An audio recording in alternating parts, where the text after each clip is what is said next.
Bem-vindos a mais uma edição do programa Prova dos Nove. Iniciamos mais uma edição com os nossos comentadores habituais, pelo Partido Socialista Samuel Xavier, pelo Partido Social Democrata João Carlos Almeida, pelo Partido Chega Marcos Santos.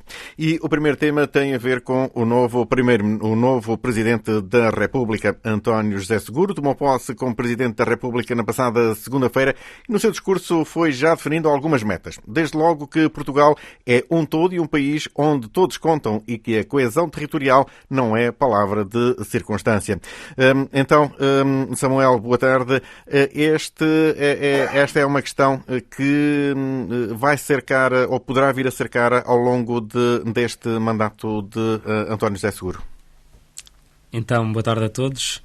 Cumprimentar a Rádio Condestável, o João Carlos Almeida e o Marcos Santos. É um gosto mais uma vez estar aqui.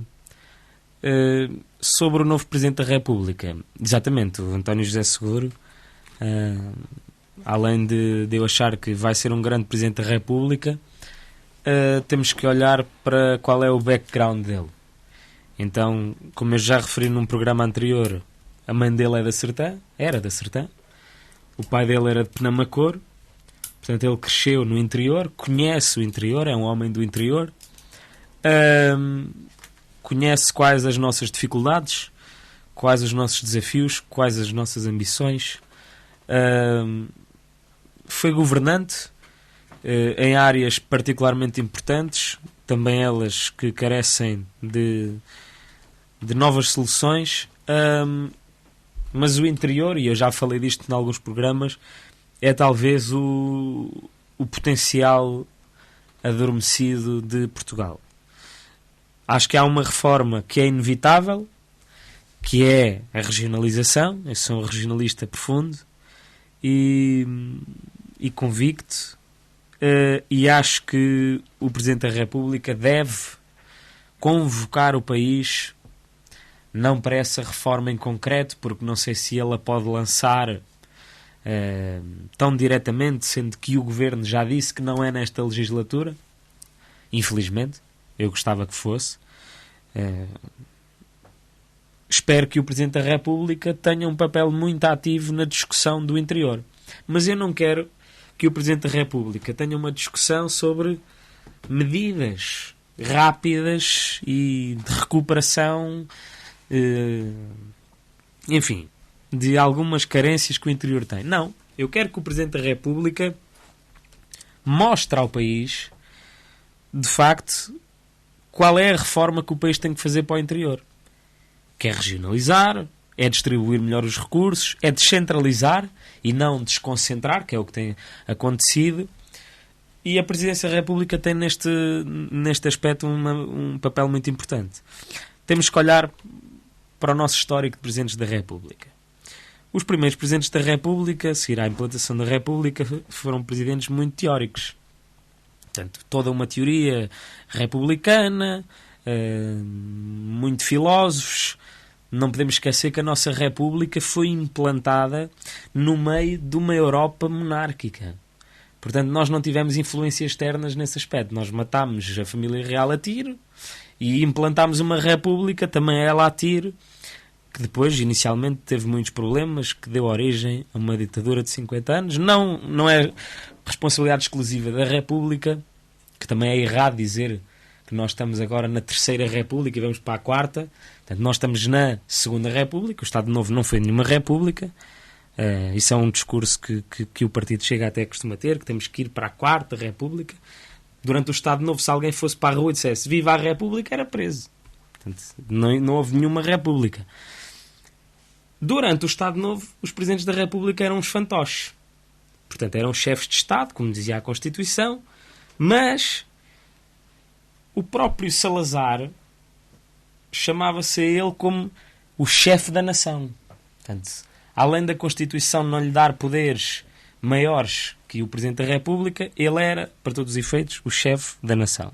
E os Presidentes da República eram fantoches que serviam para cortar fitas, militares, todos eles, claro, obviamente, com grandes fardas militares, em que o povo mandava flores à rua e olhava com distância os Presidentes da República. E serviam para receber chefes de Estado estrangeiros, para oferecer banquetes nos palácios e pouco mais. A seguir ao 25 de Abril, portanto, nós temos também uma série de militares, Spínola, Costa Gomes, papéis muito importantes, muito diferentes entre eles, e depois temos eleições. E temos um presidente, Ramalhianes, que serviu para consolidar uma parte muito importante do regime, e é um presidente que eu creio que a direita durante muitos anos combateu Ramalhianes, agora gosta muito dele, mas eu acho que ainda bem que hoje há um grande consenso em volta dessa figura, que é Ramalhianes, mas Ramalhianes teve um tempo muito próprio. A seguir a Ramalhianes, nós tivemos o primeiro civil Presidente da República, portanto, em democracia, Mário Soares. E o que é que o Presidente Mário Soares fez da Presidência da República? Lançou um repto que ainda hoje se mantém, que é uma frase que é muito usada, que é ser o Presidente de todos os portugueses, e o António José Seguro usou essa frase, portanto usou, enfim, ser Presidente de um Portugal inteiro e de todos os portugueses. Foi esta a expressão que ele usou. Mas o Mário Soares também usou a presidência e criou nela as presidências abertas. Para que é que serviu as presidências abertas? Nessa altura só existia uma estação pública, portanto não existia toda a cobertura jornalística do país, as notícias eram muito concentradas. E o que é que o Mário Soares conseguiu com as presidências abertas? Mostrar o país real. Mostrar ao povo todo qual era o país real. Mostrar o interior, que não tinha transportes, que tinha dificuldade de acesso a uma série de coisas, pessoas que viviam na miséria. Portanto, tudo isto era desconhecido num certo meio urbano e meio político. No meio político, o interior não existia. Portanto, o presidente Mário Soares colocou essas dificuldades do Portugal verdadeiro, do Portugal do interior, nessa bolha. E eu acho que essa forma da Presidência da República ainda se mantém. E eu acho que o António José Seguro vai cumprir esse papel. Acho que todos os seus antecessores, com, enfim, algumas diferenças, conseguiram ter uma magistratura muito importante de influência nesse aspecto. E eu espero que o Presidente da República, António José Seguro, consiga trazer também a público, ao mundo político, esse Portugal do interior, as dificuldades, para que o meio político, o centro político de Lisboa e dos centros urbanos consigam perceber. Portanto, eu às vezes choca-me aquelas questões da saúde, que uma grávida de Lisboa teve que fazer 80 km e há coberturas jornalísticas de dias inteiros com X comentadores e especialistas, até os motoristas vão à televisão dizer que têm que fazer não sei quantos quilómetros e têm que atalhar por não sei quantas estradas. Uma grávida na Sertã tem que fazer sempre 80 km ou mais. É o default. Portanto, ir lá é a notícia da urgência. Aqui é o default, não há outra opção.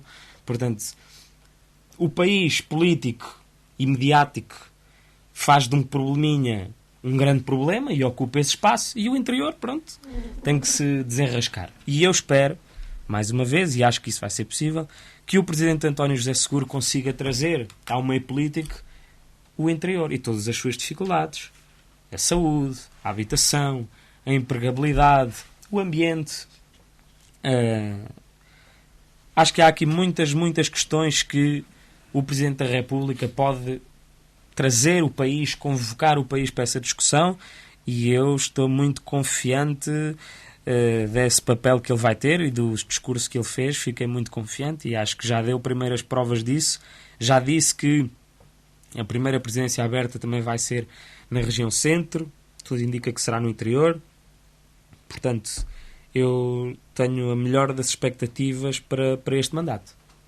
João Carlos Almeida, também comunga desta mesma vontade que este Presidente da República possa de facto vir olhar, pôr o país a olhar para nós, e não só, mas para aqueles que estão nesta faixa mais encostados à vizinha Espanha?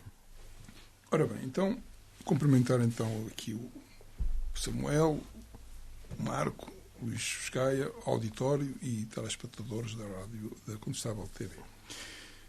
Eu, antes de entrar aqui, queria fazer aqui o Samuel fez aqui um apanhado das presidências de trás, e bem, e eu queria só, falar sobre um pouco da eleição que deu vitória ao António José Seguro, por uma simples razão. Eu, falando por mim, pela primeira vez eu votei à esquerda. Porque, quer se queira ou não, sendo uma candidatura unipessoal, independente, como ele dizia, mas de facto o Marcos Mendes também se desfiliou, também entregou o cartão para ser candidato por ser uma candidatura unipessoal. No entanto, estas pessoas não se afastaram da linha política que defendem, como o Marcelo, portanto, tirando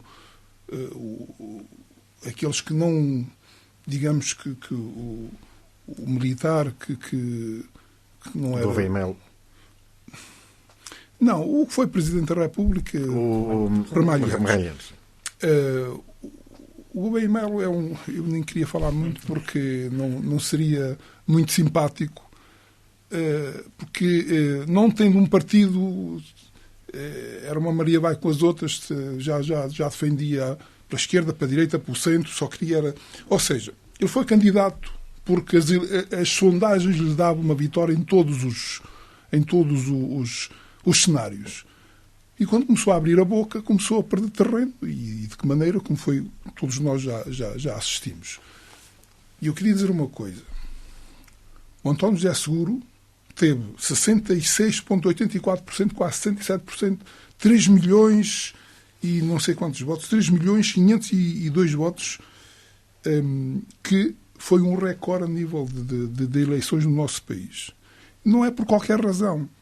Porque desde 1986 nós não tínhamos uma segunda volta. E era sabido que qualquer pessoa que fosse à segunda volta com o André Ventura queria ter um resultado muito acima do habitual. E porquê? Porque eu e outros que votámos noutras candidaturas, tirando a questão do André Ventura, que tem a sua clientela certa, não tem muito mais do que isso. E, portanto, é a prova de que nós não queremos o André Ventura a comandar seja o que for no nosso país. Portanto, tem o seu eleitorado, que eu espero que não suba muito mais, mas também já dizia isso quando tinha 12 deputados, entretanto chegou aos 60, 50, depois 60. Mas quando é a sério, as pessoas sabem o que querem. E, portanto, eu, que devia de votar em branco, como muitas centenas de milhares de pessoas votaram, não se identificando, votaram António José Seguro. Isto só para explicar, digamos, a diferença Porque o António José Seguro, quando se candidatou, ninguém dava nada por ele. Ninguém imaginava que o António José Seguro fosse ganhar as eleições. Aliás, dentro do partido foi o que foi. Nem dentro do partido tinham apoio. Como também o Marcos Mendes aconteceu. Mas o Marcos Mendes... Mas no PS não foi à segunda volta, porque se o Marcos Mendes fosse à segunda volta com o André Ventura, também ganhava as eleições. Da mesma forma. Como também posso dizer, se não fosse o Marcos Mendes, mas fosse um Passos Coelho, hoje não tínhamos um presidente, provavelmente António José Seguro, mas tínhamos um Passos Coelho. Além de que o Passos Coelho está, no meu ver, está a trilhar um caminho errático neste momento, por ter calado durante 10 anos e agora está a abrir a boca a prejudicar quem está no governo e a encostar-se um bocadinho ao Chega, o que se vai prejudicar a ele próprio. Mas isso são outros assuntos. Só para fazermos aqui também um apanhado da situação. Agora, António José Seguro, não sendo da minha linha política, nem nunca iria votar nele em circunstâncias normais, digo de circunstâncias normais, mas não estou nada descontente que, dadas as condições, que ele tenha ganho as eleições, porque é um homem moderado. No tempo da Troika, absteve-se do orçamento para poder passar o orçamento no tempo do Passos Coelho, que viabilizou o orçamento, não pondo em causa a Troika na altura, o que nós tínhamos mesmo que seguir aquele caminho, porque não tínhamos ninguém que nos emprestasse dinheiro. E, portanto, foi sempre uma pessoa moderada. E, dado o mote de quando estava a dizer que estamos a falar de António José Seguro, porque ele quer e disse que iria... aliás, o presidente de todos os portugueses são todos. Quando são eleitos, dizem todos, todos os portugueses, como é óbvio. Mas aqui e porquê é que trouxemos o tema António José Seguro? Não foi só por ganhar as eleições, porque o interior tem de ser ouvido. Isto era o mote do tema. E ele já deu esse sinal, porque foi visitar, no segundo dia de candidatura, de tomada de posse, uma aldeia com 10 pessoas. Ou seja, a comitiva iria ultrapassar o número dos visitantes, dos residentes na aldeia. Agora, ele não tem poderes executivos, como nenhum presidente. Claro que já foram menos ouvidos, como disse o Samuel, mas pode fazer pressão. E a questão de mostrar o interior, que não é visível, e quando passa um Presidente da República, vem a comunicação social atrás, faz pressão sobre certas circunstâncias. E o interior, sendo notícia, não sendo pelas más razões como é habitual, por causa dos incêndios, agora por causa da depressão cristã e outras depressões que nos deixaram aí todos deprimidos, eram umas a seguir às outras, não é? E o interior é notícia porquê? Pelos incêndios de 2017, de junho e de outubro. Depois veio o Marcelo Rebelo de Sousa a visitar as povoações e, de facto, o interior foi falado e tornou-se falado e tem que se fazer alguma coisa. E depois vai saber, e em termos dos incêndios estamos nas mesmas circunstâncias, em termos de depressões isto é uma novidade, mas temos que nos habituar e temos que nos adaptar para que não soframos tanto como sofremos agora. João Carlos Almeida, só uma questão. O facto de Marcelo ter sido tão interventivo na questão dos incêndios de 2017, isso não foi prejudicial a partir de uma certa altura, porque eu recordo que ele, pouco tempo quando cá esteve, poucos dias depois, disse que as casas tinham que estar todas recuperadas até ao Natal, que as pessoas tinham que ir passar o Natal a casa. E depois foi o que foi. E depois começou as polémicas também e não ajudaram muito. Agora, de facto, ele esteve muito presente no terreno. Aliás, faz-me lembrar aquele vídeo do Porto, quando há uma reportagem, está ali atrás da Câmara. Em certas circunstâncias, ele fez-me lembrar, em certas circunstâncias, exatamente aquele cromo que aparece, que é muito conhecido a nível do país, e às vezes as pessoas a falar e o Marcelo atrás, que às vezes nem era ele o protagonista que estava em frente à Câmara. E ele estava em todo o lado. E, de facto, foi muito falado. Aliás, ele veio passar o Natal do mesmo ano de 2017 em Pedrógão Grande, e vamos falar do Marcelo a seguir, Figueiró dos Vinhos e Castanheira de Pera. A questão de dizer que tinham que estar todas terminadas, as casas na altura, isso não valeu muito. E depois não veio ajudar muito a polémica depois das casas, segundo as habitações e essas coisas todas, que, no fundo, eu acho que, aliás, foi um erro porque havia dinheiro que chegava para as primeiras e segundas habitações. E acho que todos deveriam dar prioridade às primeiras, mas depois os outros também investiram. Aliás, há segundas habitações que deixaram de existir e que as pessoas que vinham todos os anos deixaram de vir. Portanto, isso é uma perda até económica para os concelhos, porque ficaram ruínas, não foram recuperadas e as pessoas que deixaram de vir. Mas isso é outro assunto que pode ser por outra discussão. Acontece que o Marcelo, vamos falar depois, foi muito interventivo até a nível de pressionar os próprios governos a admitir alguns ministros. Não é? Fazia pressão sobre isso. Isto pode ser um papel do Presidente da República, porque não pode... Falou-se aqui em reformas, o Samuel falou em reformas. Não é da competência do Presidente da República fazer reformas. Pode falar delas e pressionar na praça pública o próprio governo. Mas, pronto, a questão é mesmo essa. É ele fazer uma presidência aberta em determinadas zonas, digamos que menos faladas, não é? E de facto, o interior ser notícia por razões triviais e não por coisas que acontecem extraordinárias.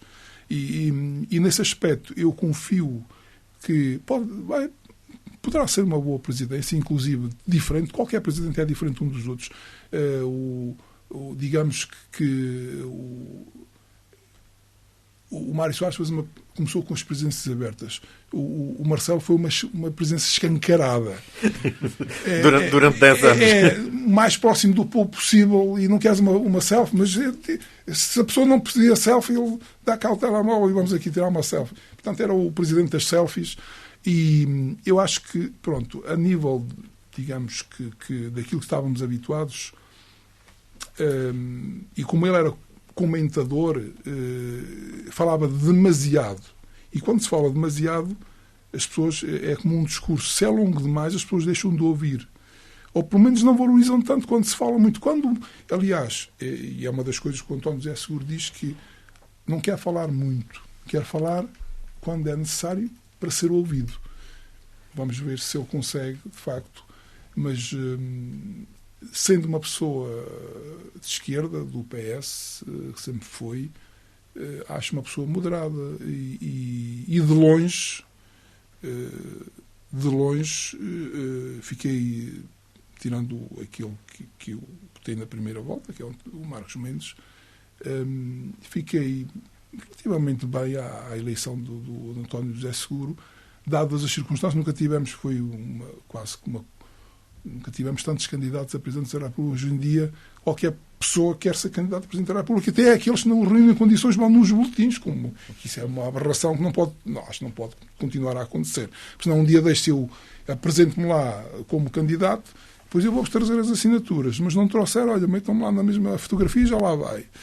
E isso não pode acontecer. E, portanto, senão um dia destes não temos um boletim, temos 2, ou então temos assim um rolo para os candidatos estarem lá porque se apresentaram, não é? E depois ficam lá e tragam então os comprovativos de que reúnem as condições. Não, reúnem as condições, já não vai, nem sequer vai no boletim. Isso eu não chego a perceber qual é essa lógica dessa dinâmica, mas isso tem que mudar. E, portanto, eu espero de facto que o interior ganhe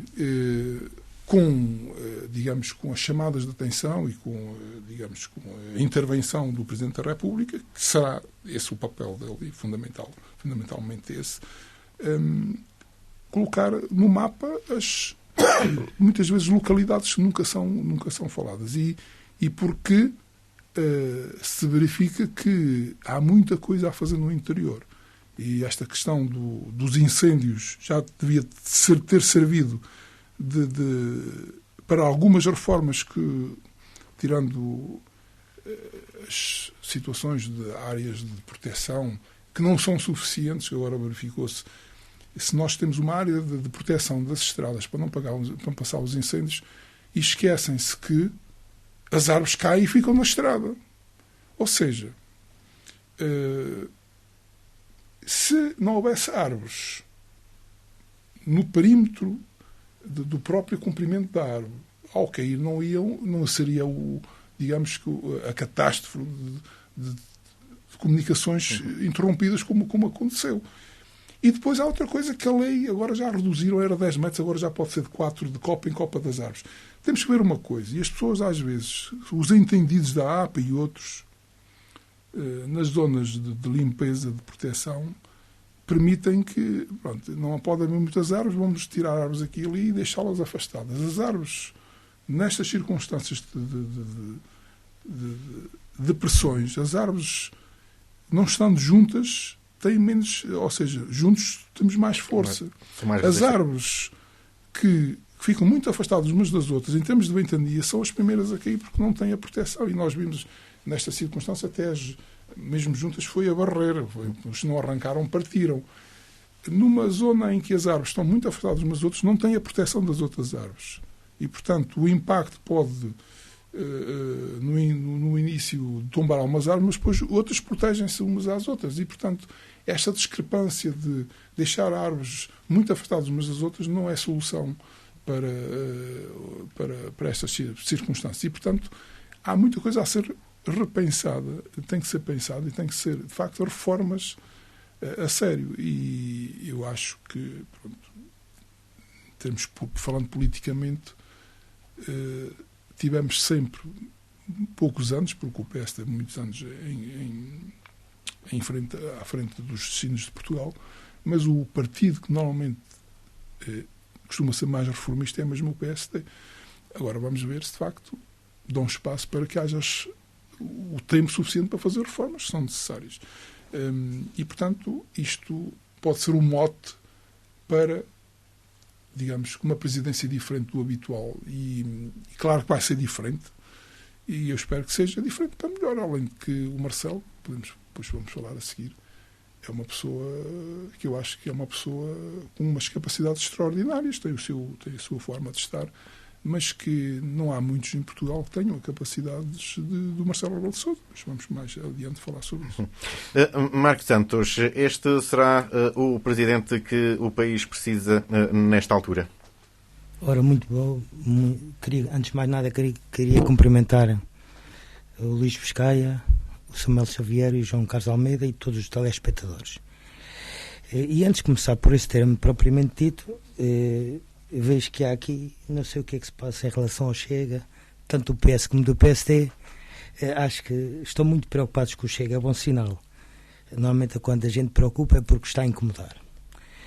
E queria fazer aqui antes de começar a discutir este tema propriamente dito, queria falar aqui de uma situação que não trouxe na última prova dos 9, porque não estava cá o João Carlos Almeida, e visto que ele também é presidente da Associação de Leis Voluntários da Sartã, e passou-se há um mês que eu não estava presente, e o Sr. Samuel veio para aqui dizer que o André Ventura andava a fazer muitos filmes e andava a desrespeitar o eleitorado.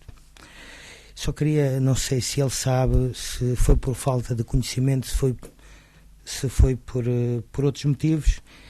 O Chega já apresentou muitos projetos de lei, passo aqui a mencionar alguns: o projeto de lei 124/17, de reconhecimento da carreira dos bombeiros como desgaste rápido, projeto 144/17, de aumento da compensação horária, propôs aumento de 5 euros por hora, que eu acho que é irrisório, mas mesmo assim 5 euros é melhor que o que eles estão a receber.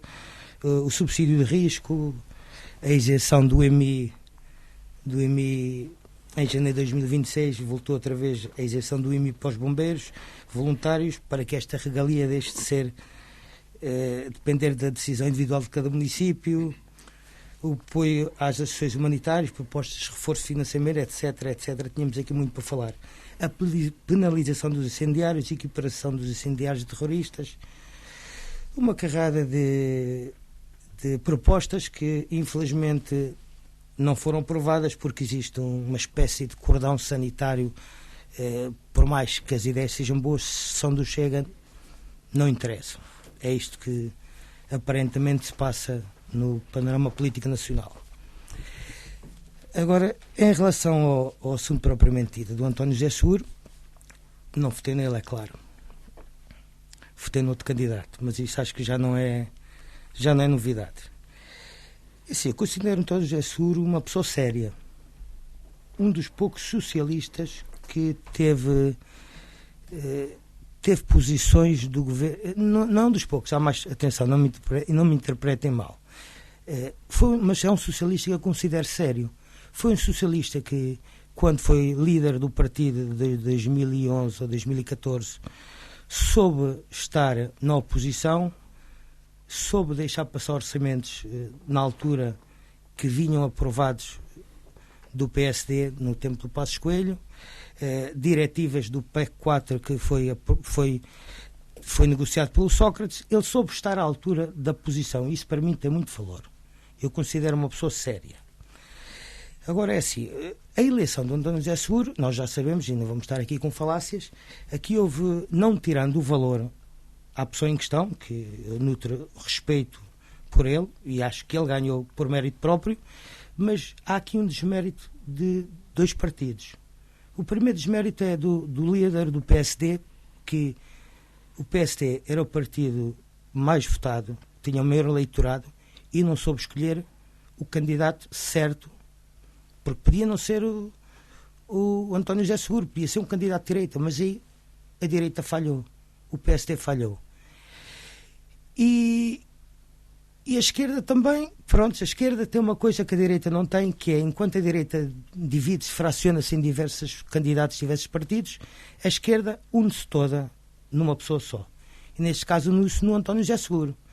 Porque o António José Seguro, no início, quando lançou a candidatura, nem sequer o apoio dos barões do partido tinha. Começou sozinho e a vitória é só dele. Eu não considero que seja uma vitória do Partido Socialista. É uma vitória do António José Seguro, porque teve a coragem de avançar para a frente e depois, claro, o PS não tinha mais ninguém, teve que o aprovar. Agora é assim, em relação ao interior e ao desenvolvimento do interior e ao problema que nós temos, interior, somos um país com 800 km de cima ao fundo, de norte a sul, 200 km de este a oeste. Eu nem considero que tenhamos interior, porque se nós fomos para a Espanha e para a França, lá é que há interior, é preciso fazer 500, 600 km para chegar ao litoral, à praia. O interior existe simplesmente pela falta de capacidade de governação, quer do PS, quer do PSD, nos últimos 50 e tal anos, que deixaram de investir fora da linha do litoral.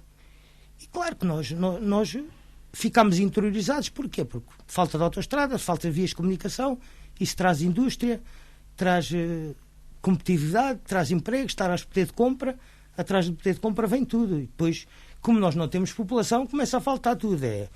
Os serviços do Estado encerram, não há médicos, os centros de saúde cada vez têm menos valências e menos médicos, unidades de saúde, pronto, é um desinvestimento total. E agora o António José Seguro diz que temos que olhar para o interior com outros olhos. Eu até trago aqui uma frase que ele disse aqui há penso que foi em setembro de 2025, que era a seguinte: foram poucos os governos que olharam para o interior como um espaço de dinamismo e um contributo para o crescimento da economia do nosso país.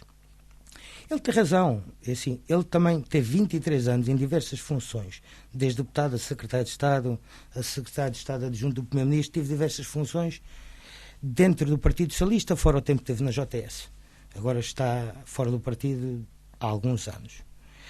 Mas ele também teve alguma responsabilidade disto, porque o PS, para mim, foi o partido que menos fez nos últimos 50 anos para o interior. Fez alguma coisa, porque lembro-me que o Durão Barroso fez a A23, fez a A24, a A25, a A22, a Vida Infante, fez grandes obras, quer para o interior, quer para a zona do Algarve, que também é interior, né, apesar de ser litoral. Não confundas, o Durão Barroso não é do PS.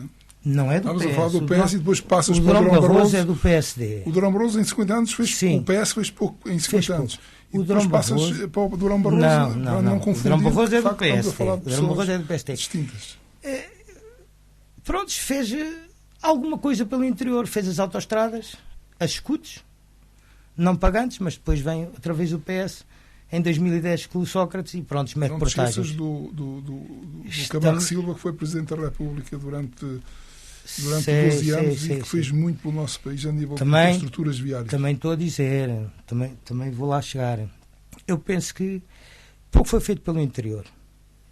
No tempo das vacas gordas, do boom dos fundos comunitários, que foi no mandato do Cavaco Silva, pronto, houve muita obra, uma bem feita, outra mal feita.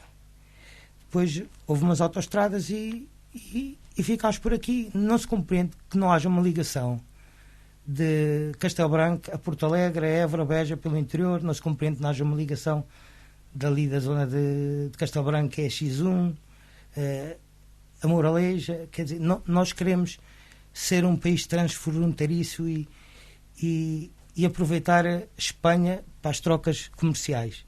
Mas nós não temos grandes acessos para a Espanha. Espero que o atual Presidente olhe e desejo-lhe o melhor mandato possível, porque o melhor mandato possível para ele é o melhor mandato para os portugueses. Mas, assim, não nos podemos esquecer que o Presidente da República não tem poderes executivos. O Presidente da República pode fazer pressão. Mas a ver se ele consegue fazer pressão e se o Governo consegue fazer alguma coisa, porque nós estamos muito esquecidos. E esta questão, Samuel, da questão de não termos força e, por vezes, pensarmos e olharmos à nossa volta e percebermos que os lobbies de quem pretende tirar alguma coisa não estão aqui centrados, estão mais centrados estão nos grandes centros, e é lá que tem o centro de decisão. Podemos esperar da parte de António José Seguro consiga abanar esta estrutura que está montada? É uma tarefa um pouco heroica para o António José Seguro e ele só. Eu acho que ele vai dar um grande contributo. Eu não acho que ele é o Messias que vai resolver as questões com água benta. Mas ainda aqui, primeiro, uma questão que o Marco introduziu dos vídeos do Chega. Bom, eu comentei aquilo dos vídeos do Chega porque me pareceu altamente desapropriada, mas sobre os projetos do Chega podemos falar sobre isso. Eu não queria entrar muito por aí, mas mantenho aquilo que disse quanto aos vídeos. Pareceu-me desapropriado, numa altura muito sensível, fazer um sensacionalismo grande, mas isso é apenas a minha opinião. Quanto ao interior, e eu acho que esta questão aqui é a questão mais profunda do interior e dos últimos 50 anos e do PS e do PSD, quer dizer, isto é um bocado a poeira que está no ar. Então, e antes do 25 de Abril, como é que era o interior? E antes do Estado Novo, como é que era o interior? E na monarquia, como é que era o interior? O atraso do interior e o atraso estrutural de Portugal, portanto, aquilo que alguns designam do atraso português, o atraso português não tem 50 anos, não tem nada a ver com o 25 de Abril. Isso é uma teoria para desmascarar, enfim, outras ideias que estão por trás. O atraso estrutural de Portugal tem séculos, e tem razões históricas profundas. Portanto, Portugal é um país territorialmente, em termos continentais, pequeno, em comparação com a Europa.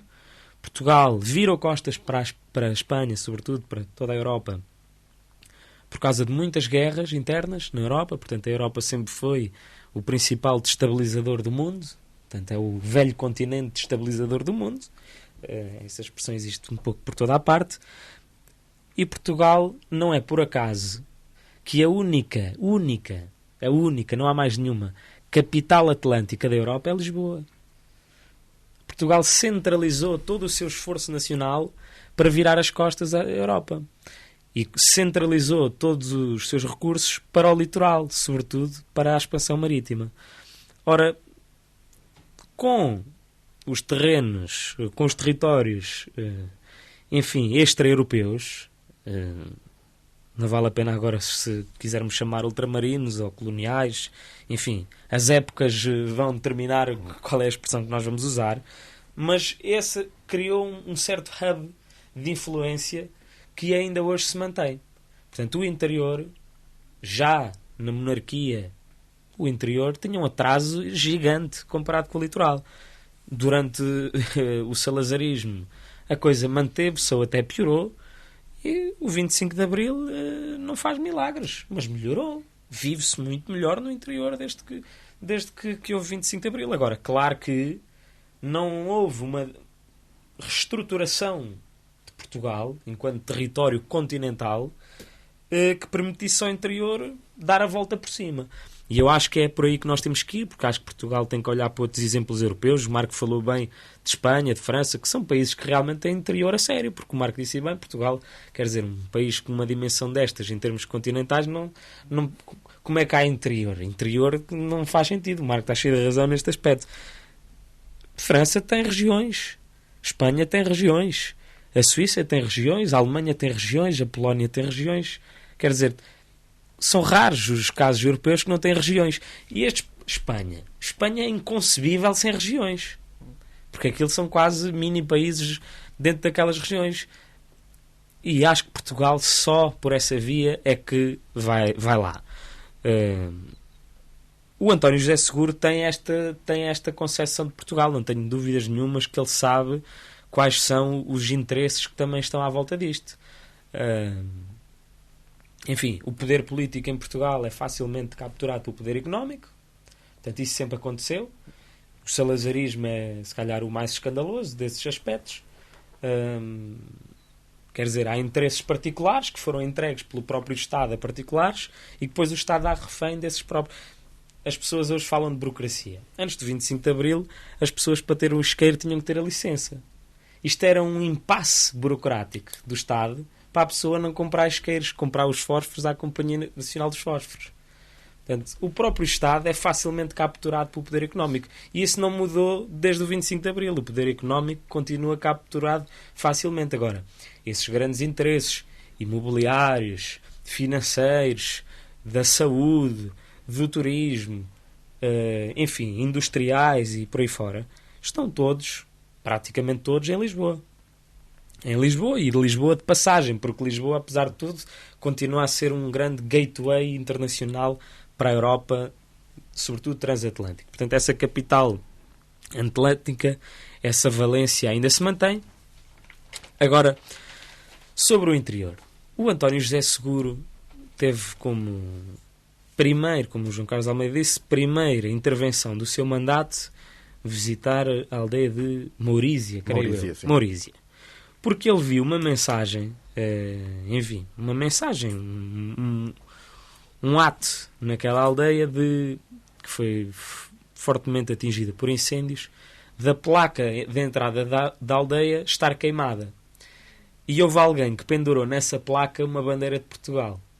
Pronto, e isto é uma imagem do interior, que é um país ardido, esquecido, abandonado, mas que há aqui um povo que continua a ser português e que continua a querer lutar por Portugal. E ele usou essa imagem na sua campanha e já a Presidente da República teve como primeira atuação visitar.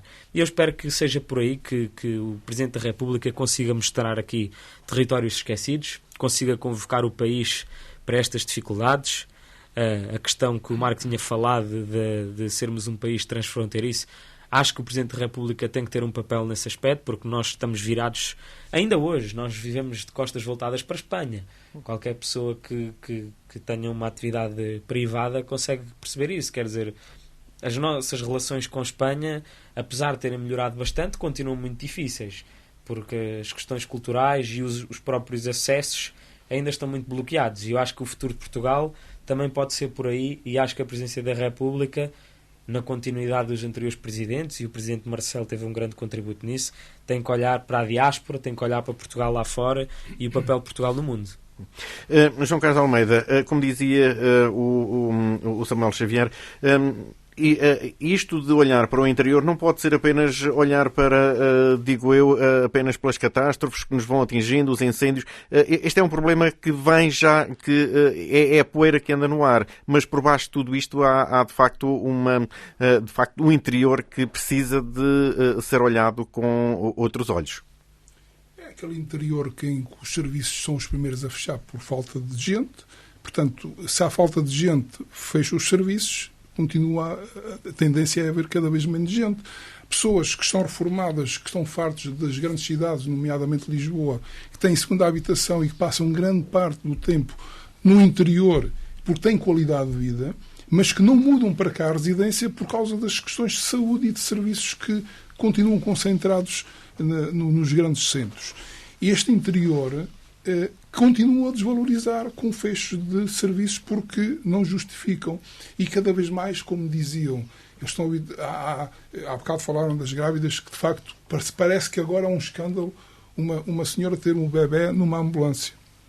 E porque tem que andar a 100 km. De facto, há bocado o Samuel falou, nós sempre tivemos que fazer 80 km, que é o hospital mais próximo. No entanto, as coisas é que têm que ser programadas de outra forma. Antes, a grávida ia para o hospital e ficava lá se calhar 1 ou 2 dias porque estava a prever que ia ter o bebê. E agora, e muitas vezes estes acontecimentos são pessoas estrangeiras que estão habituadas a ter o bebê em qualquer canto e que de repente é notícia porque tiveram porque dor-lhe a barriga que entretanto que nem sequer muitas vezes são acompanhadas e que estavam já para parir. Essa é que é a questão real. E depois faz-se um acompanhamento disto porque é mais um caso e mais um caso. Ainda há pouco estava um ministro a falar se podiam garantir que isto não iria acontecer. Não podemos garantir que isto não aconteça. Principalmente com pessoas que não têm a mesma vivência que nós temos. E depois, muitas vezes, não dizem que quem tem o bebê na ambulância são de uma, digamos que, vêm de países onde eles não têm sequer maternidades, muitas vezes, e têm os bebés onde calha. E isto tem sido, de facto, não é por aqui. Agora, de facto, nós temos é que, olha, um sub na Sertã que nos vetaram e que dava um elan muito grande à Sertã e ao interior, porque, eu não digo em todas as vilas, mas aquelas que são de referência, como a Sertã, em relação aos outros concelhos à volta, se tiverem, não um hospital, mas serviços de referência que não tenha que se deslocar por uma situação menor a um hospital. Isso era valorizar o interior. E isso não o tem feito. Nisso e noutras coisas. Porque o interior dá muito lucro ao país a nível aliás, nós estamos a importar eucalipto porque não temos que chegue para o papel que é produzido. As fábricas do nosso país fecham por falta de matéria-prima. E nós compramos eucalipto à Espanha ao dobro do que produzimos em Portugal. Os eucaliptos e as grandes empresas que têm eucaliptos com ordenados não ardem. O que arde em Portugal não é a culpa do eucalipto, porque o pinheiro bravo, que nós já tivemos a mancha maior da Europa a nível de pinheiro bravo e que está dizimado, já praticamente qualquer dia não temos pinheiro bravo. Arde tão fácil ou melhor, porque é uma resinosa, não é? Do que o eucalipto. A questão é que eu prefiro ter um eucaliptal ordenado do que ter pinhal desordenado, como se vê aí, que não é ordenado. E depois de incêndios para incêndios não cortam a parte sobrante e fica lá, que ainda é pior. Portanto, nós temos é que nos ordenar e valorizar. E nós não temos interior.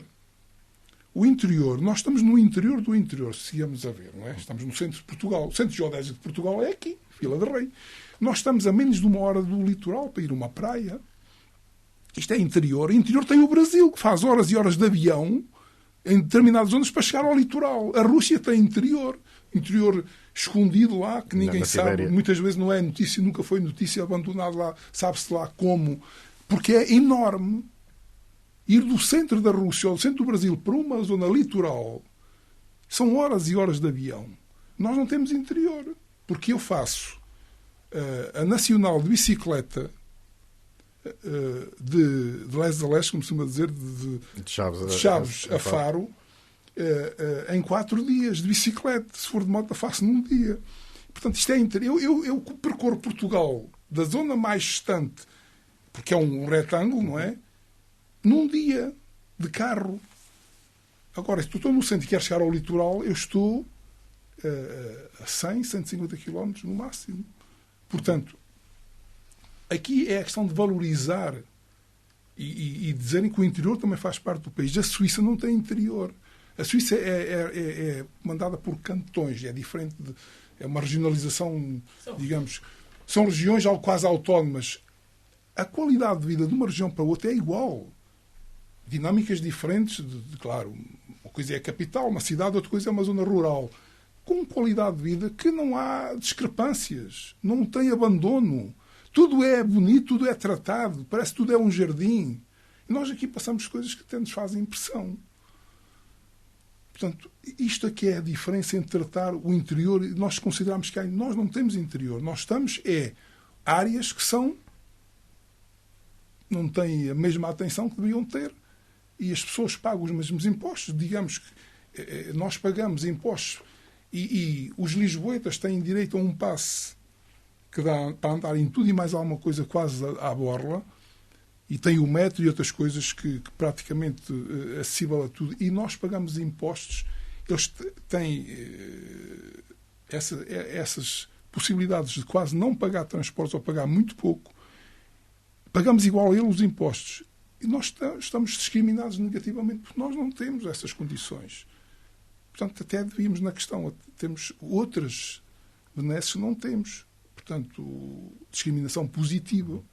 Tratar o interior de forma diferente para que quem esteja cá tenha condições para não ter que se quer, ou seja, eu quero estar no interior, tenho condições para ficar no interior. E eu tenho que me ir embora. E os meus filhos e os nossos netos têm que ir embora porque não têm condições para ficar no interior. Isso é que é a diferença. E depois dizem, não temos gente. Pois não, porquê? Porque não há forma de eles lá ficar. E isso é que tem que... essas coisas têm que mudar. Mas eu também tenho que ir atrás, porque o Marco fala aqui que parece que estamos muito preocupados com o Chega, estamos sempre a atacar o Chega. Não, eles põem-se a jeito. Aliás, eu estou preocupado com o Chega. Estou preocupado com uma pessoa que é André Ventura, que eu digo que é uma pessoa oportunista. Quando há uma calamidade, nos incêndios, anda a apagar onde já ardeu. Quando há agora a Cristine, um esforço enorme para levar umas garrafinhas de água. Ou seja, é uma pessoa que tem uma postura errática e que me preocupa. Por isso preocupa todos nós. Quando têm uma oportunidade de poder, não votam. Por isso é que o António José Seguro ganhou como ganhou. Isto para dizer o quê? Para mim, preocupa-me uma pessoa que é execrável, e eu fui buscar exatamente o significado de execrável.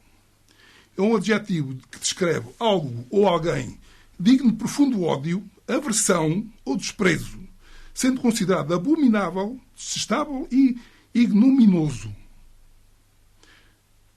Indica algo extremamente ruim, repugnante e que causa horror.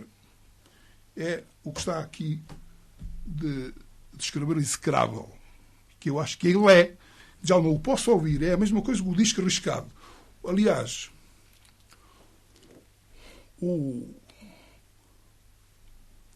não chama presidente do PCP, é o como é que secretário-geral. Ele está sempre a favor do povo e dos trabalhadores e da reforma agrária. E foi ouvir o Cunhal, ouvir o de agora é a mesma coisa. Eles oferecem tudo a todos. E porquê é que os trabalhadores não votam neles? Aliás, qualquer dia desaparece do mapa. E ele oferece tudo a todos. Se fosse governo, aumentava as férias, dava tudo e mais alguma coisa aos trabalhadores e não ganha, e está a desaparecer do mapa. E, portanto, o André Ventura diz muitas coisas, e o Marco disse aqui alguns exemplos, promete tudo a todos, mas se fosse governo, nós íamos à bancarrota num instante, menos de um fósforo. Porque ele sabe que nunca vai ser governo. E, portanto, oferece tudo a todos. De uma forma aberrante, da forma como fala, que ataca tudo e todos e que se aproveita das condições piores que quando as pessoas estão a passar. Felizmente que as pessoas têm consciência. Nós fomos a eleições em plena catástrofe e as pessoas aderiram. Ele pensava que não, até queria adiar as eleições. As pessoas foram votar. Não houve, como se pensava, abstenção em massa porque as pessoas estavam zangadas, chateadas, não tinham condições para ir votar. Foram votar. E, portanto, quando falamos aqui, que eu ouço todos os dias a entrar, infelizmente, agora, houve uma altura, não tínhamos televisão, ainda não livrávamos disso. Agora, entrar para casa e depois a comunicação social que dá uma atenção extraordinária. É das pessoas que falam mais em televisão. E ouvir aquilo todos os dias, claro que a gente tem que se revoltar. E, portanto, falar do Chega... Estou preocupado. Estou preocupado porque eu não quero gente desta à frente do nosso país. Em encargo nenhum. E, portanto, eu falo. E vou continuar a falar porque é isto que nos move. É a política e é a democracia a funcionar. Que alguns confundem o que é a democracia. E estas coisas já temos no passado coisas idênticas, sabemos como é que é. Portanto, respeito em democracia é muito bonito. Saber ganhar e saber perder. Marco, o facto de António José Seguro dizer que é livre e que irá tratar todos os partidos por igual é um sinal de que, de facto, vai tentar, ou pelo menos trabalhar no sentido de criar alguma paz social e paz política que às vezes faz falta? Esperemos bem que sim, não é? Porque o último Presidente da República não tratava todos os portugueses por igual. Esperemos bem que sim.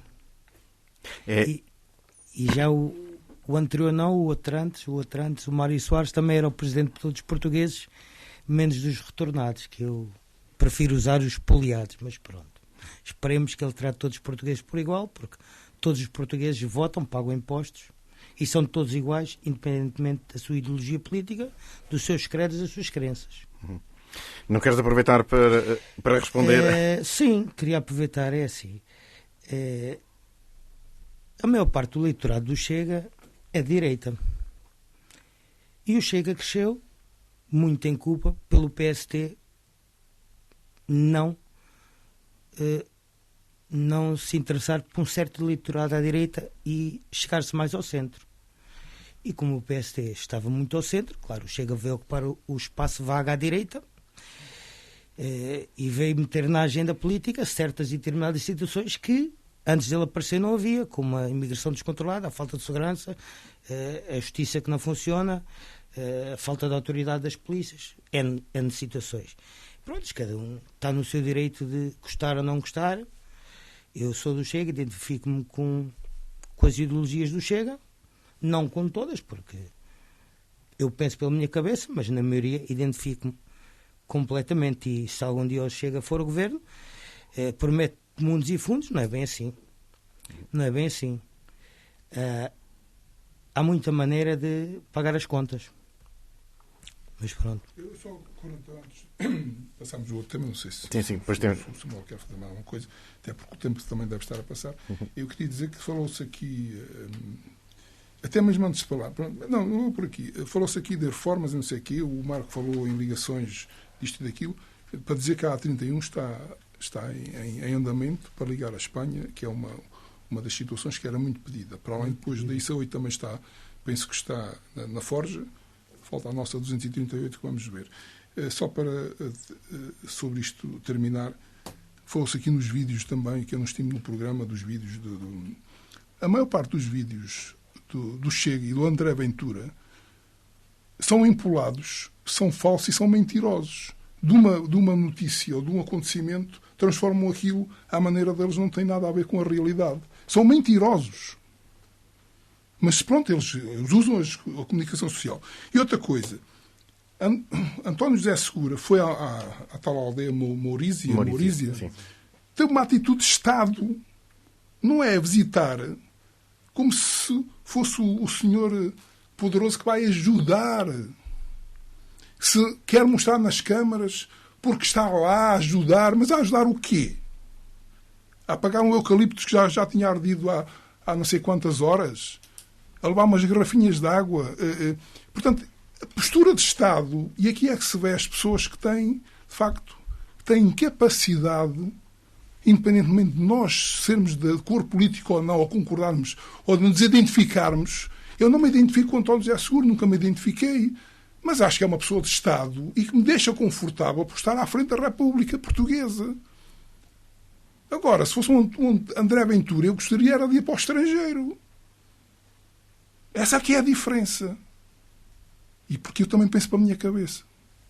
Muito bem, então avançamos para o próximo tema e que tem a ver com, já que falámos de António José Seguro, olhemos então para trás para os últimos 10 anos,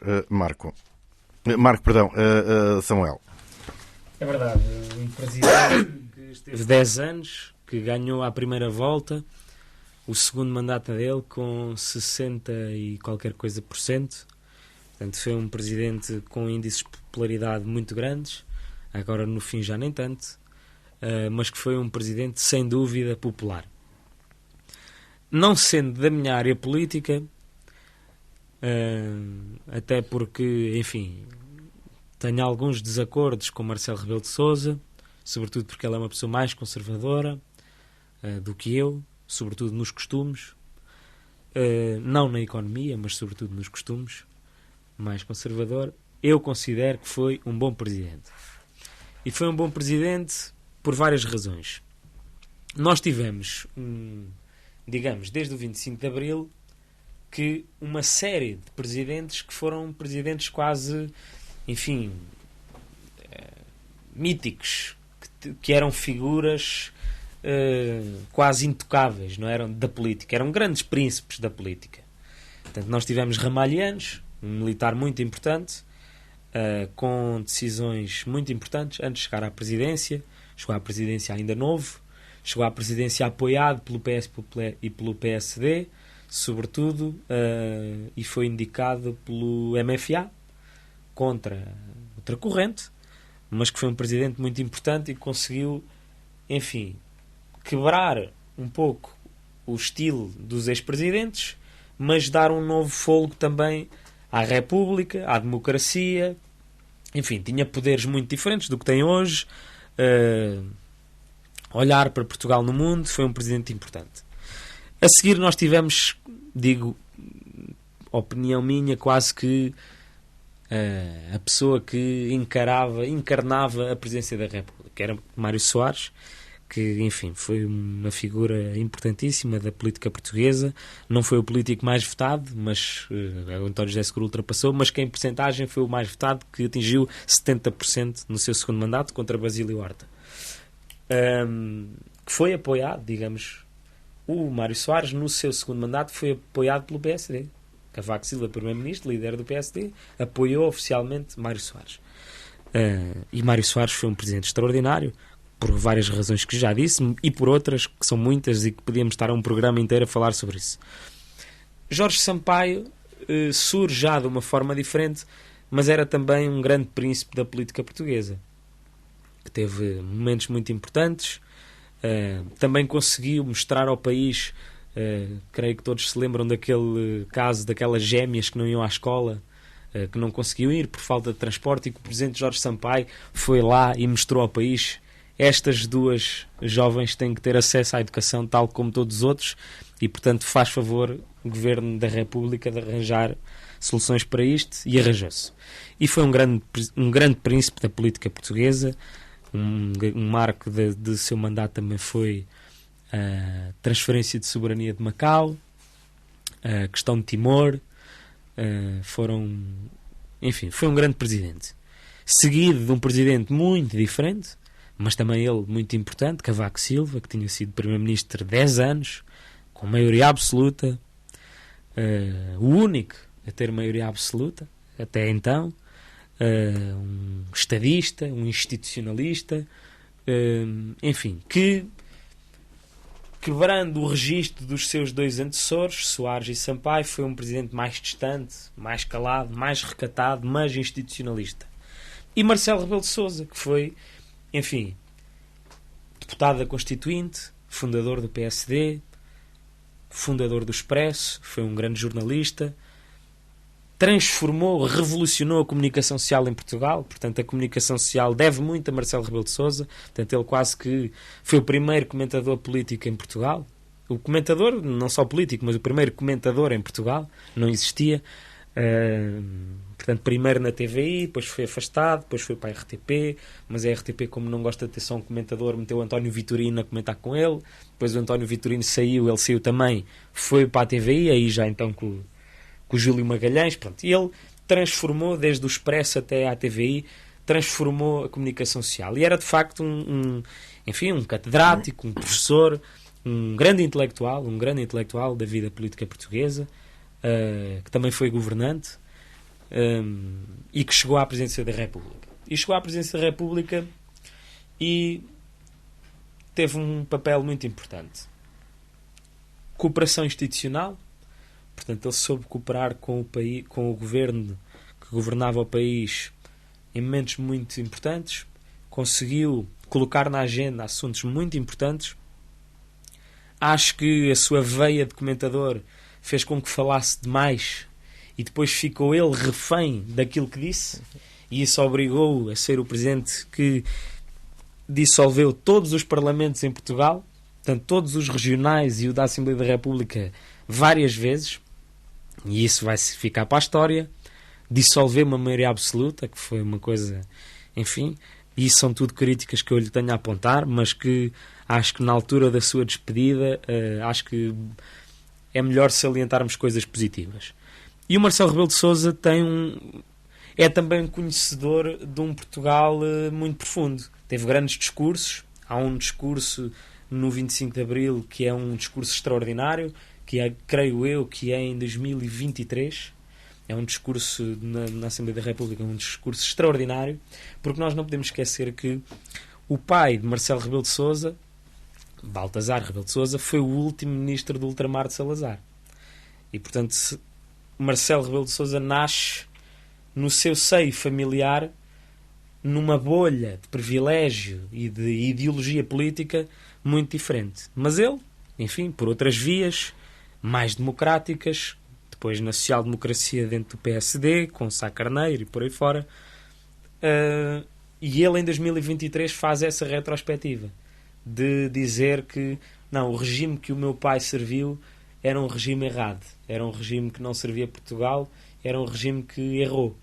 E Marcelo Rebelo de Sousa tinha uma visão de Portugal muito importante e era um estadista e é um estadista que sai agora da Presidência da República, creio que vai para a Califórnia dar aulas, que até lhe vai dar jeito para ver o Mundial.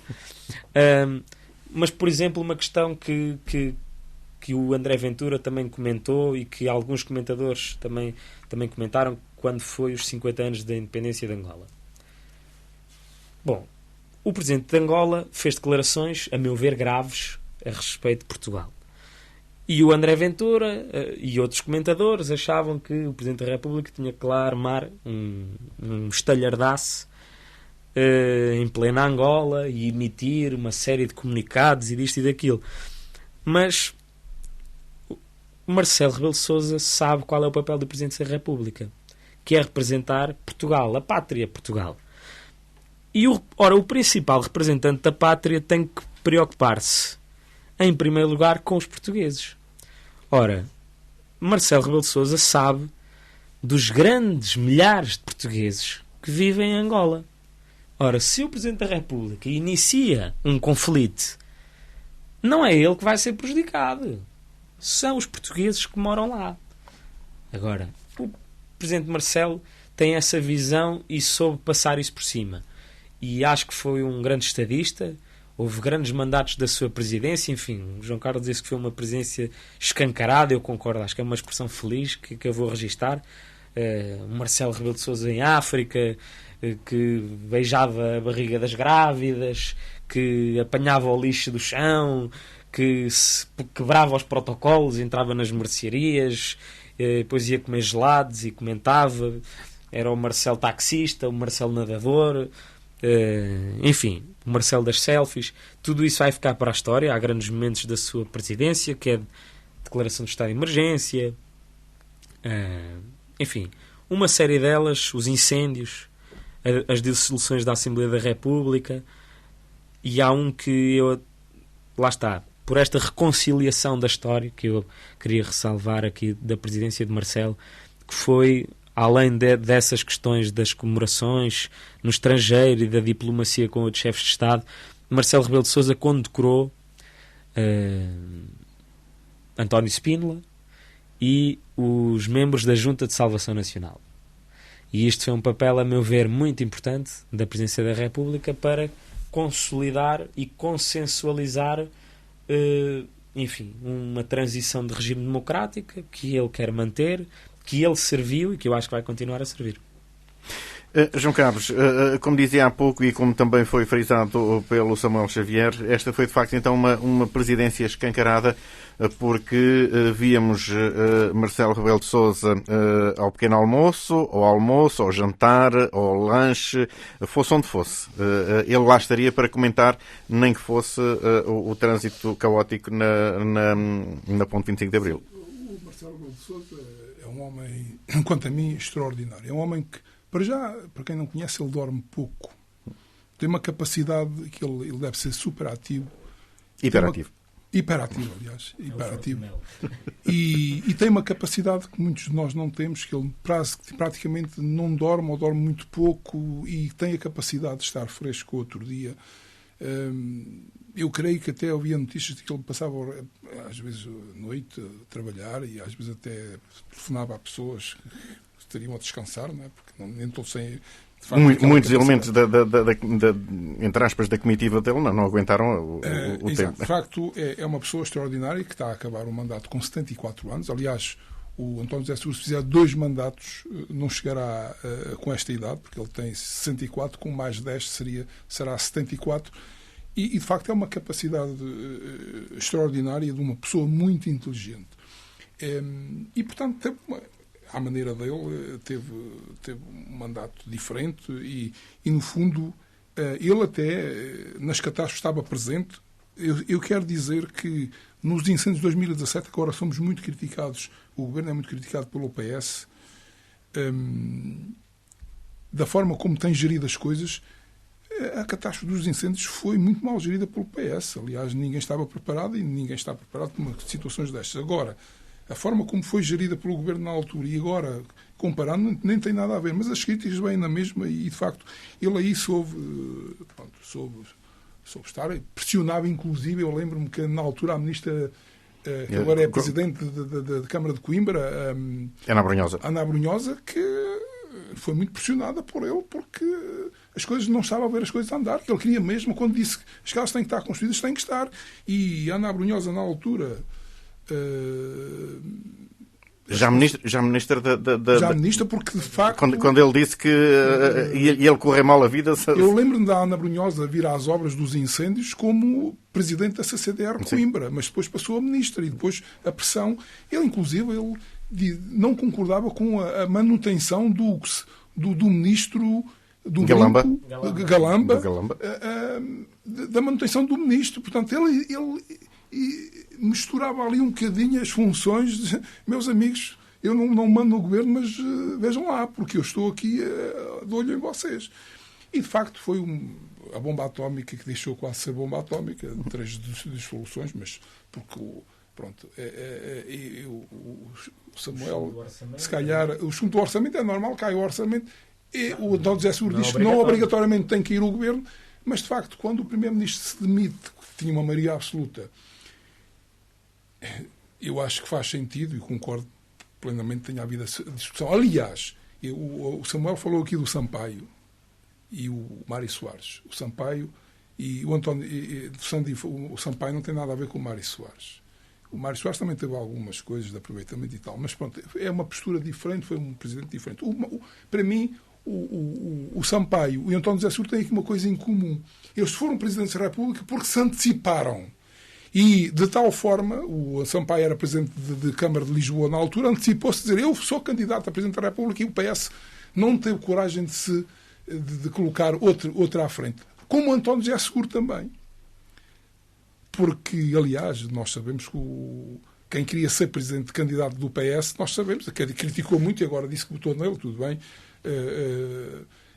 e foi muito criticado no interior do PS, e com críticas bastante aguerridas. O antigo presidente da Assembleia da República, não é? Portanto, que não tinha o perfil sequer para ser, não tinha sequer a capacidade para ser Presidente da República.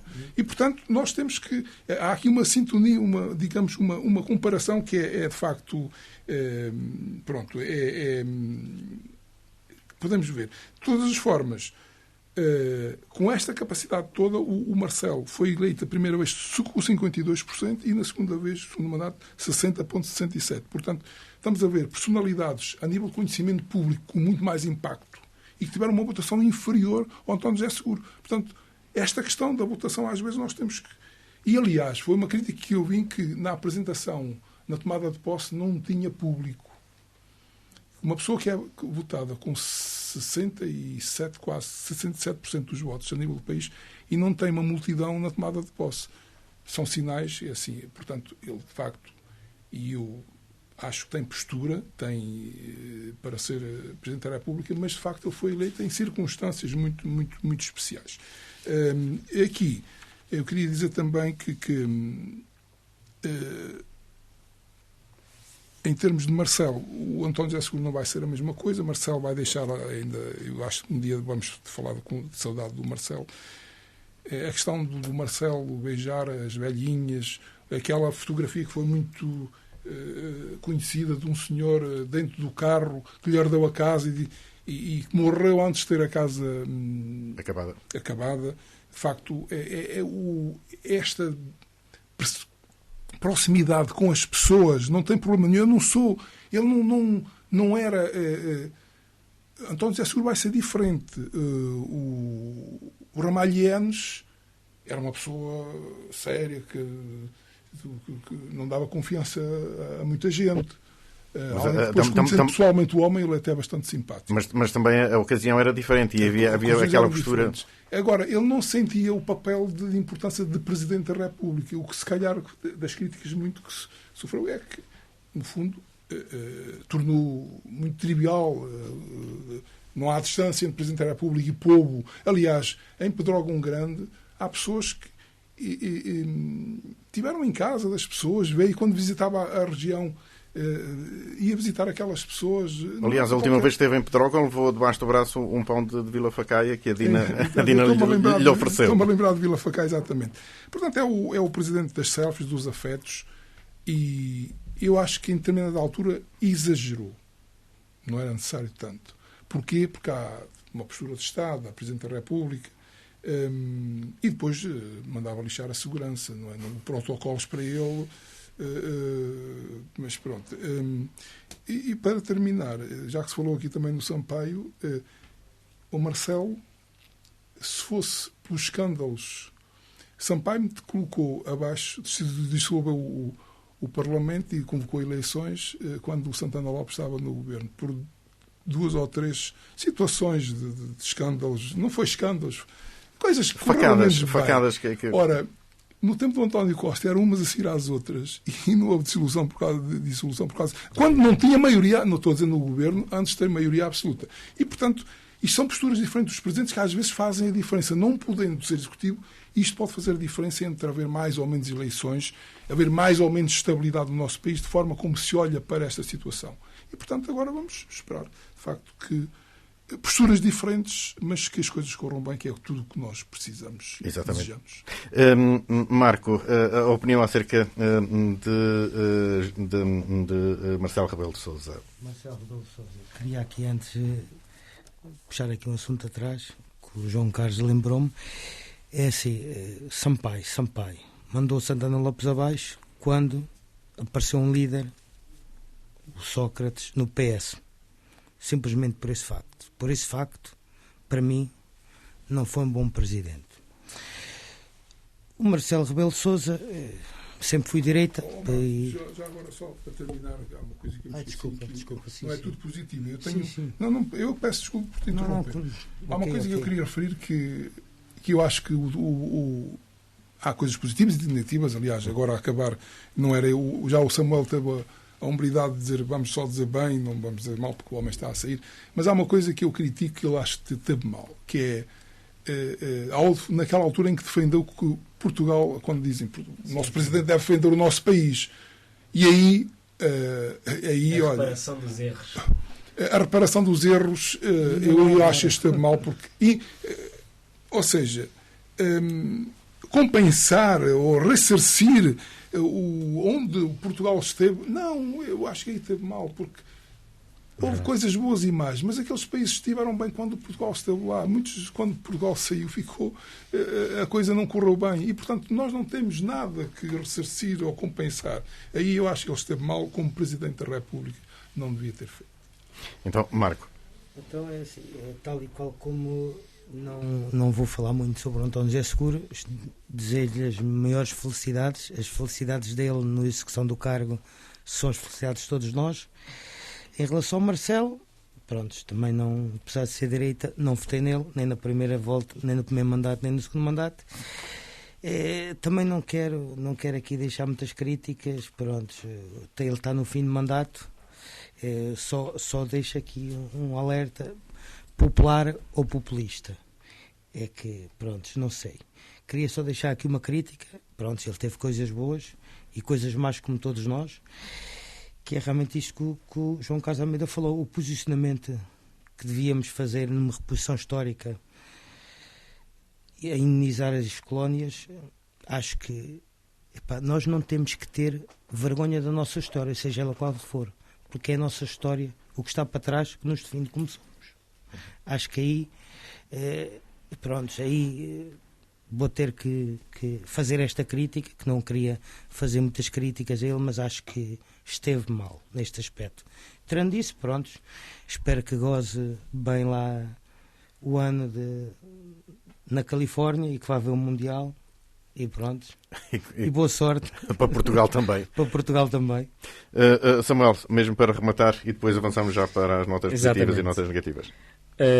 Então, apenas para dizer que Marcelo Rebelo de Sousa introduz aqui um tema de qual é também a posição dos Presidentes da República, porque, enfim, teve que lidar com situações que não eram novas. Ramalhianes dissolveu o Parlamento. Mário Soares também. Mário Soares dissolve o governo minoritário de Cavaco Silva por causa de uma moção de rejeição. Creio eu. Rejeição.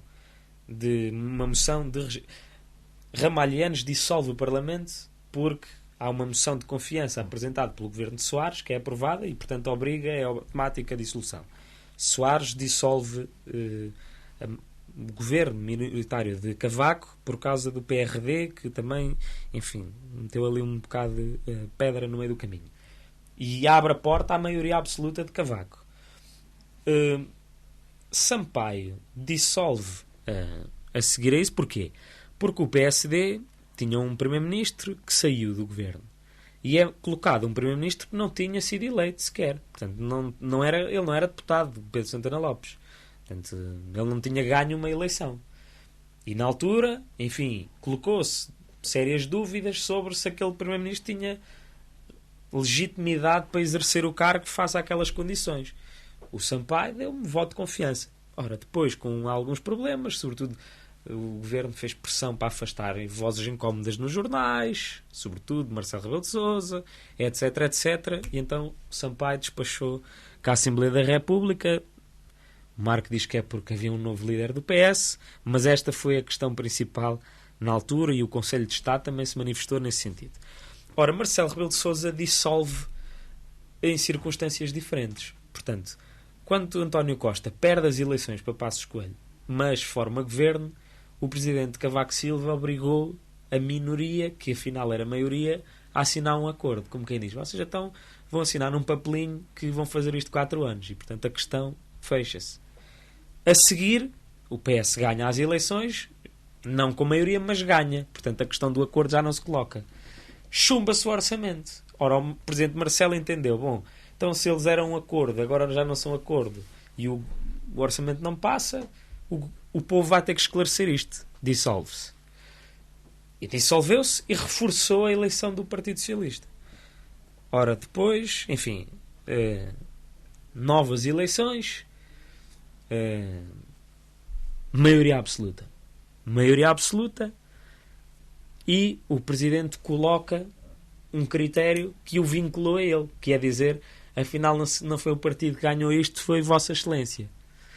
Que é uma interpretação extraconstitucional. Isso não está escrito em lado nenhum, mas foi a interpretação política do Presidente. Quando o Primeiro-Ministro sai, ele ficou refém do seu critério.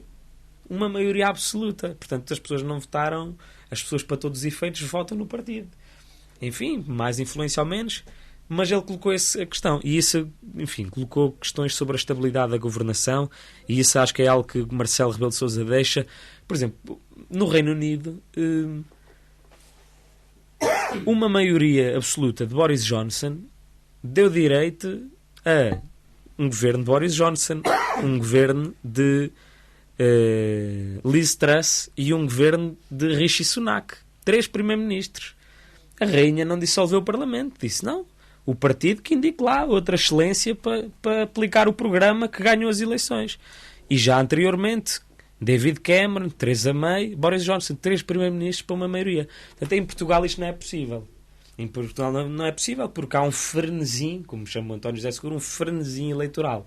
E Marcelo Rebelo de Sousa acho que cedeu um bocadinho a isso, e acho que é um legado que ele também deixa, que é a maneira de nós olharmos para a presidência da República. Acho que António José Seguro, quanto a isso, é mais moderado, vai ser mais ponderante, mas que a história vai acabar por relembrar Marcelo Rebelo de Sousa sobre isto. Então, já que está aqui a mão na massa, notas positivas e notas negativas. Muito bem. Então, as notas positivas, eu começava realmente por aí, portanto, a questão da tomada de posse do presidente António José Seguro e o seu discurso. Portanto, António José Seguro colocou muitas questões em cima da mesa, uma delas a juventude, outra delas o interior, que eu acho que é preciso colocar em cima da mesa, e aqui ele já começou, portanto, no seu dia da tomada de posse. Portanto, o António José Seguro foi secretário de Estado da Juventude também, criou o Conselho Nacional da Juventude, entre outros. No próprio dia fez uma discussão com jovens na sua universidade, onde era professor, e no dia seguinte visitou aquela aldeia que tínhamos falado. Portanto, acho que é um sinal muito positivo da Presidência da República e que eu queria sublinhar. Nota negativa às declarações do Ministro Castro Almeida relativamente às câmaras municipais. Quer dizer, mais uma vez, o Governo, o João Carlos Almeida, diz que a gestão anterior... Eu aqui não quero diferenciar, portanto, se o Governo age unilateralmente para fazer as coisas de uma certa maneira, depois não pode unilateralmente criticar. Eu indiquei-te para tu fazeres isto, não te consultei, a culpa é tua. Portanto, isto aqui é um desrespeito institucional. Acho que é uma falha política do Governo. As câmaras municipais estão muito descontentes com tudo isto, porque as questões foram feitas, não foram discutidas. Enfim, eu também não acho que há soluções perfeitas, mas que o Governo não tinha que, em sessões públicas, passar a responsabilidade às câmaras municipais. Acho que é uma nota negativa do Governo. E avançamos também para as notas positivas e notas negativas. João Carlos Almeida. Então, começando pelas negativas, o estabelecimento total da fibra óptica no nosso concelho, se calhar nos outros também, não sabemos de nada. Eu, felizmente, já tenho televisão em casa, fibra óptica, nem vê-la, e não sei quando, ninguém diz nada. Não temos comunicações, que é uma diferença, que não se pode trabalhar em casa, praticamente. Nós abrimos o computador ou como telemóvel, temos acesso aos dados e não temos. Portanto, infelizmente, continuamos num apagão total, postos estendidos pelo chão, não se vê equipas a trabalhar, não se vê nada, e eu acho que alguém tem que fazer alguma coisa, porque senão acho que é só pagar a fatura e depois não há condições. Outra nota negativa é positiva. Vou dizer uma coisa positiva, que há um exemplo que a gente às vezes traz também, há alguns exemplos de outros concelhos. Pampilhosa da Serra tem sido às vezes exemplo de alguns bons exemplos que trazemos. O município investe mais de 167 mil euros em empreendedores. Foram assinados 11 novos contratos de apoio com empresários do Conselho no âmbito do Regulamento Municipal de Apoio ao Empreendedorismo. Este conjunto de apoios traduz-se num investimento municipal a fundo perdido superior a 90 mil euros. Portanto, isto só para dizer a nota negativa, porque o nosso Executivo congelou, pôs na gaveta o Regulamento de Apoio ao Empreendedorismo, ao empresário. Ainda não temos novo, foi uma das primeiras coisas a fazer, e neste momento não há qualquer tipo de apoio previsto, não há qualquer tipo de regulamento. Isto é só um exemplo de como é que às vezes pode nascer ou crescer empresas no Conselho ou não, porque há uma alavancagem. Aqui, de facto, infelizmente não temos. Depois, nota negativa, porque foi dado aos proprietários até 22 de março para limpar os caminhos, e infelizmente isso não é possível. Aliás, muitos dos empresários, dos proprietários, não têm capacidade, e outros nem sequer estão cá. Portanto, está-se a aproximar a época de incêndios e vai haver estradões que não estão transitáveis, e há alguma coisa que tem que ser feito, porque se estão à espera dos proprietários, isso não vai provavelmente acontecer. Para acabar, uma nota positiva. Todas as desgraças em desgraças, todos os anos temos boas notícias, de facto, e felizmente os produtos produzidos na Sertã têm tido sempre medalhados de ouro, prata e bronze, e no fundo, mais uma vez, não deixou de ser mais um